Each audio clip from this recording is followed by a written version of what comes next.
In Japan, there is a cat believed to bring luck, prosperity, and protection. You've seen it in shops, temples, restaurants. The little cat raising one paw, calling you closer. But behind this cute figure lies a centuries-old legend. A legend of a poor monk, a stormy night, and a mysterious cat that changed fate itself. This is the story of Maneki Neko, the beckoning cat. Long, long ago, during the early Edo period, there stood a small rundown temple on the outskirts of Tokyo. Inside the temple lived a humble monk named Kobai. He was a gentle man with a peaceful heart, but life had not been kind to him. The temple he cared for was old and forgotten, its wooden pillars cracked with age, the roof leaking whenever rain touched the sky. Most days, the wind was his only visitor. Kobai had no wealth, no students to learn from him, and no followers to support the small temple's needs. Every morning he swept the courtyard, not because anyone would see it, but because he believed even the smallest shrine deserved respect. His meals were simple: a bowl of rice when he had enough, or just tea when supplies ran low. Sometimes he went to sleep hungry, but he never complained. He would sit by the doorway in the evenings, watching the sun disappear behind the hills, thinking quietly to himself, if only someone would visit this temple, perhaps its purpose would not fade away. Yet despite the loneliness, Kobai remained grateful, calm, and kind, a soul holding on to faith even when the world seemed to forget him. Every morning, as the first rays of sunlight touched the old temple floors, Kobai would step out quietly, carrying a small wooden bowl in his hands, a bowl that held the simple meal he had prepared for himself. But before he ever took a bite, he would kneel down beside the pillars of the temple veranda, because there, without fail, Tama waited for him. The little cat, with her warm ginger fur and bright, curious eyes, would trot toward him, tail raised high, as if greeting the most important person in her world. Kobai would smile, place the bowl gently before her, and watch her eat with the peaceful satisfaction of someone sharing not just food, but companionship. Sometimes it was just a handful of rice, sometimes a few scraps of vegetables or fish. He always gave her the best part, even when the best part wasn't much at all. As Tama ate, Kobai would sit beside her, his voice soft, almost carried away by the morning breeze. If only visitors came to this temple, he whispered one day, gazing at the empty courtyard. We could live a better life, you and I. Tama paused mid-bite. She lifted her head, blinking slowly, the way cats do when they want to show trust, affection, and something deeper. A kind of understanding words can't express. She stepped closer, brushing her face against his hand, purring softly, a warm, gentle vibration that echoed through the stillness.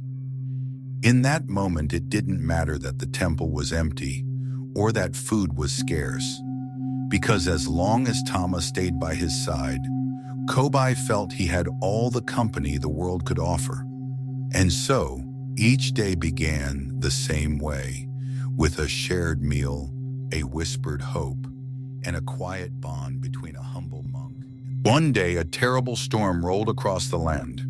Rain poured like the sky was breaking. Thunder shook the earth. Lightning split the heavens. A noble samurai, Naotaka, was traveling through the area and became trapped in the storm. With no shelter in sight, he took refuge under a tall tree near the old temple. As lightning tore across the sky, Naotaka's eyes drifted toward the temple entrance.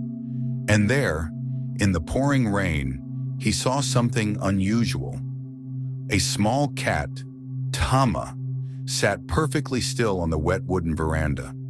Her fur, soaked by the storm, clung to her tiny frame, yet her presence felt strangely calm, almost purposeful.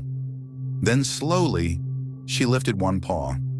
She held it in the air and gently beckoned toward him, a soft, deliberate motion. In Japan, a raised paw means only one thing. Come here. Now Taka blinked, unsure if the storm was playing tricks on him. Who would expect a cat to guide a samurai? But Tama didn't move away.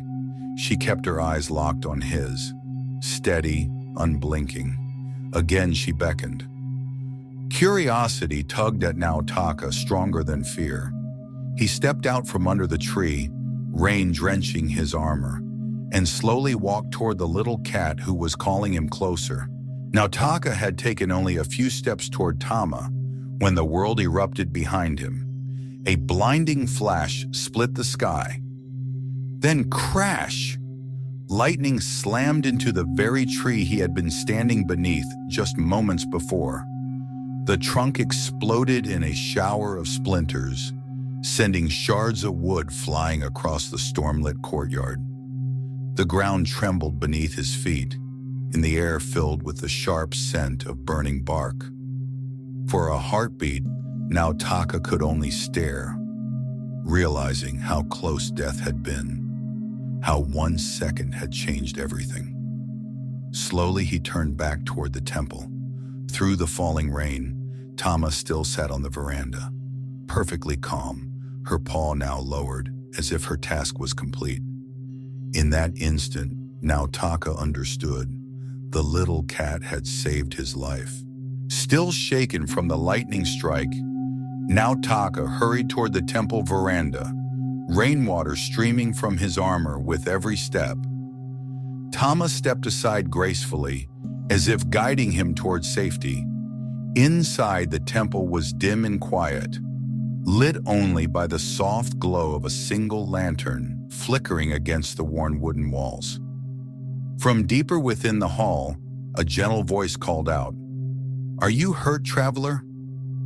The monk Kobai emerged from the shadows, his robe simple, his expression filled with genuine concern. He looked nothing like a man who owned much, and yet his presence felt grounding, comforting. Seeing the soaked samurai, Kobai immediately fetched a dry cloth and a warm bowl of tea. "Please," he said, bowing slightly. "Come in, rest. The storm is fierce tonight." Naotaka lowered himself onto the wooden floor, the warmth of the tea seeping into his chilled hands. As he drank, he noticed Tama curl up beside the monk, purring softly, as if proudly presenting the guest she had rescued. For the first time that night, Naotaka felt safe. He looked from the gentle monk to the little cat who had saved his life, and he knew this temple was no ordinary place. As the storm thundered outside, the small temple grew quiet. The only sounds were the soft crackle of the lantern flame and the steady drip of rain from Naotaka's armor. Kobai set aside his simple teapot and sat across from the samurai, his posture calm, his eyes gentle. For a long moment, neither spoke. Then Naotaka broke the silence. "Your cat," he began softly, still replaying the moment of the lightning strike. "She saved my life." Kobai smiled, a faint, humble curve of the lips. He reached down to stroke Tama, who curled comfortably beside him. "Tama has a good heart," the monk said. "She came here as a stray, but she's been my guardian more times than I can count." Naotaka studied the monk, his worn robe, his peaceful expression. The modest surroundings of a temple clearly kept alive by effort, not by wealth. "You live alone here?" Naotaka asked. Kobai nodded. "Visitors are rare, but the temple, it still has purpose." His voice was soft but steady, the voice of a man who had learned to value simplicity, even loneliness.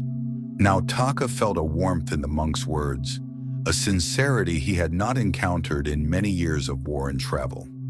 "Tonight," the samurai said quietly, You and your cat have given me more kindness than most people ever. After the storm, the samurai visited again and again. Eventually, he became the temple's patron. He rebuilt its halls, donated land, and restored its beauty.